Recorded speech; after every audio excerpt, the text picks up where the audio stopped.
Cofield and Company in the Findlay Toyota studio. I mean, just ridiculous. You get up in front of a big crowd like that, get them going. Mark Shunock is with us. The arena voice. What is your official title, Mark? I never know what to call the kind of the town crier in the arena because I don't want to insult the PA guy. You can just call me Groupie. There you go. The designated streamer, and you are awesome at it. Before we get into all the nuts and bolts and everything you saw, because we want the nitty gritty on this thing. When did you first know that you could just yell at amazing levels and not destroy your voice? It is a skill, man. Listen, I am, kid in a candy store. First off, thanks for having me on. I don't even know what time or what day of the week it is. It's just been 2 weeks of madness. I came out to Vegas 12 years ago with a show called Rock of Ages. I was a Broadway performer, and, I'm hanging out in Vegas doing the show, and I hear Mr. Foley announce he wants to try and bring pro hockey to Vegas. And so I cold called Fidelity Financial one day, and I said, look, I'm from Sault Ste. Marie, Ontario, born with skates on. How can I help? And I was a part of the Vegas Wants Hockey Committee, if you remember that. We had a group of folks in Vegas just trying to spread the word that pro hockey might be a thing.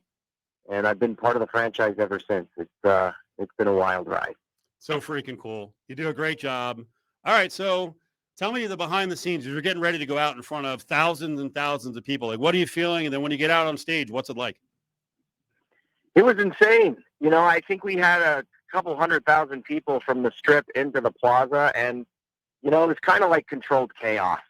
We knew that the guys were having an afternoon, to say the least, and we had a couple of things that we needed to hit and get to and say a few things, and then it was just kind of a free-for-all. But the minute I walked out there, seeing that wave of Vegas fans just screaming their faces off, and truly the best fans in the league, man. They were out there since 4 o'clock in the afternoon, and I don't think we took the stage until 8:45.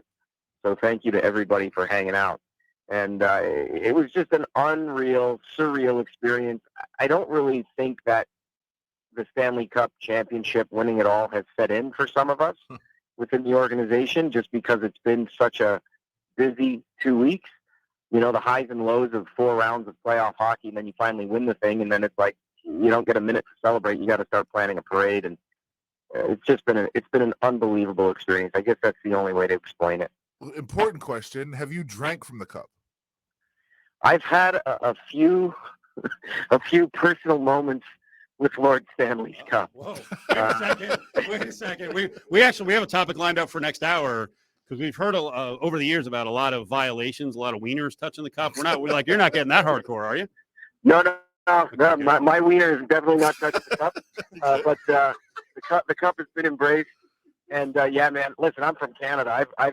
This is part of our culture, right? The Stanley Cup. So, I've definitely read some stories and seen some stories of players when they get the cup for a day, what they've done with it. It's that cup is the village bicycle. Yeah. So, along those lines, when we're drinking from it, are we just ignoring the entire past of the cup?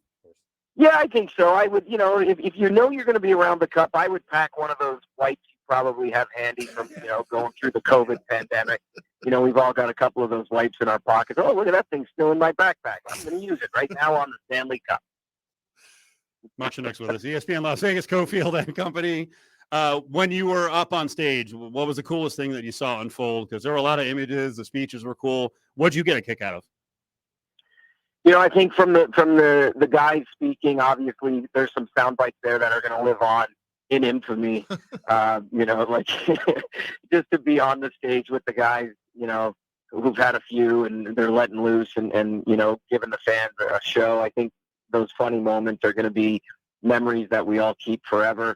On a personal note, I think, before we brought the players out on stage and we recognized those that weren't with us from the, our tragic shooting on October 1st, I think that was important to everybody in the organization to make sure that was part of our celebration and to honor those folks and those that have, suffered from that just horrific incident. So I think for me personally, having the opportunity to sort of kick that off in that way is something that I'll remember forever. And, my phone blew up. Friends and family who are here that, lived through that, some of the darkest moments that Vegas has ever seen. to just such a triumphant moment. I think that's something that I'll personally keep with me for the rest of my life.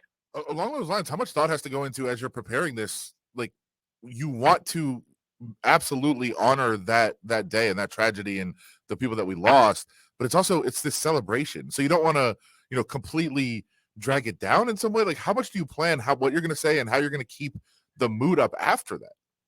Yeah, it was presented as a moment of cheer, right? Like, we wanted to spin it. It wasn't a moment of silence by any means. That definitely wouldn't have played properly into the celebration. So we wanted to give the fans a chance to just let loose and scream and let those people that are no longer with us hear them. And I think it worked. It was keeping it in the right direction in the vein of a celebration, and just letting our loved ones that are no longer with us know that, hey, we're celebrating right now, we're having a great time, but know that we're thinking of you and you're with us. And I think that message was received loud and clear. Did George McPhee get the message that they had actually won the cup? Because I feel like he was still like angry and pessimistic. Like, what is going on? No, George, that's George, man. If you know George, that's just George. He's already planning winning again next year. And what I thought was funny, if you go back and watch it, I haven't done it yet, but like, we invited George to speak, and I think he said something along the lines of, hey, these kids have raised so much money for charity in our community, and they're such great role models.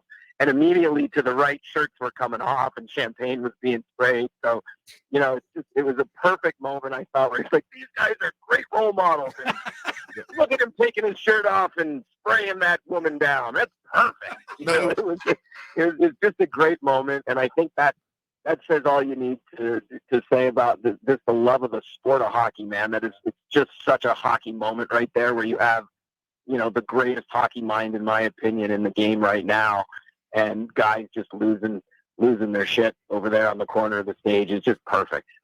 I'll go one step further. If you're going to go back and watch that moment, McPhee stops and stares down William Karlsson, because just as he was saying, more important than the wins have been the impact they've had on the community.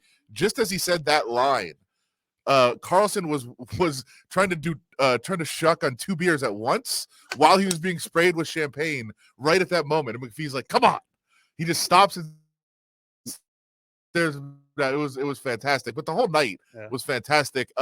William Carrier carrying Karlsson off the stage also. I mean, that's great. How are you even – I mean, you were trying to play traffic cop on some level. Like, what do you even do in that situation?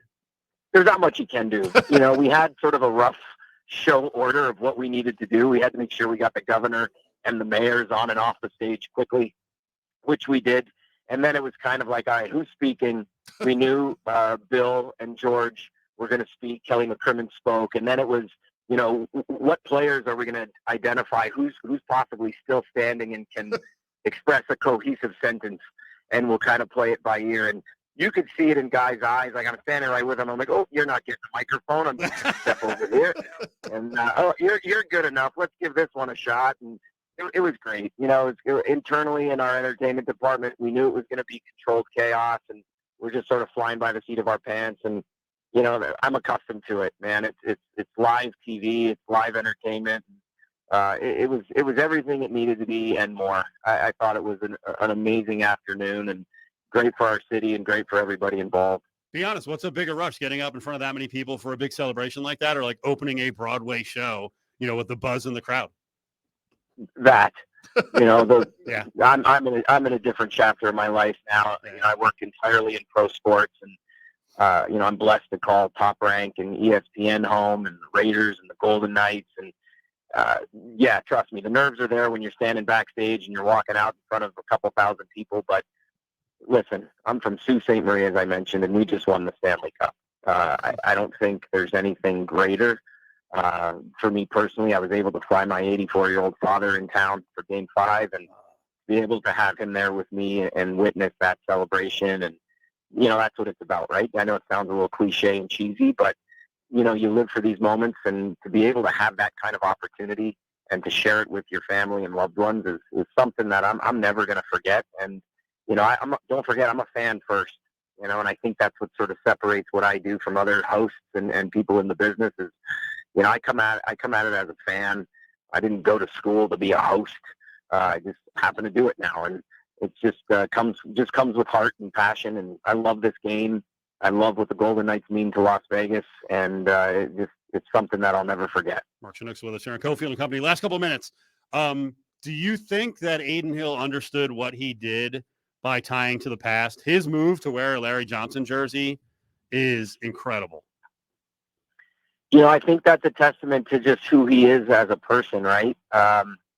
He can be goofy and reference Talladega Nights in 1 minute, and then come out on stage rocking one of the most iconic jerseys in Las Vegas sports history. So he's a smart guy, and I don't think he's gotten enough credit. I think we had him in the Conn Smythe conversation early, but he won that Stanley Cup for us, man. Like, we got to score goals, obviously, but defense wins championships, and he literally stood on his head. I'm sure you've reflected on this, last couple of years as you've gone through this process of the championship. Do you have a moment, from the past of the Golden Knights that you will treasure with you? I mean, obviously the Stanley Cup win is the big one, and opening night is a big one. Do you have a moment along the way that is always going to resonate? I think you hit the two biggest ones, obviously, that celebration that we had to put together to pay tribute to the victims on opening night will always be, I think, with everybody, even those who are no longer with the organization still talk about it. This past Tuesday is going to be something. But for me personally, I think it was, honestly, it might sound a little cheesy, but meeting Michael J. Fox. We were able to get Michael J. Fox to a hockey game, and he came up to the castle. We did the siren with him, and we've had so many amazing people. That's something that always comes to mind when people ask that question. Yeah. Off ice experience for me was being able to spend 15 minutes with Michael J. Fox. That's awesome. On ice, I think just there's been so many incredible moments in the 6 short seasons, but come on, man, we won the cup, and that's something that nobody will ever be able to take away from this group of guys that made it happen. And then also, too, just sort of that analogy of the theater, we talked about it. We spend so much time rehearsing a show, and you put it up.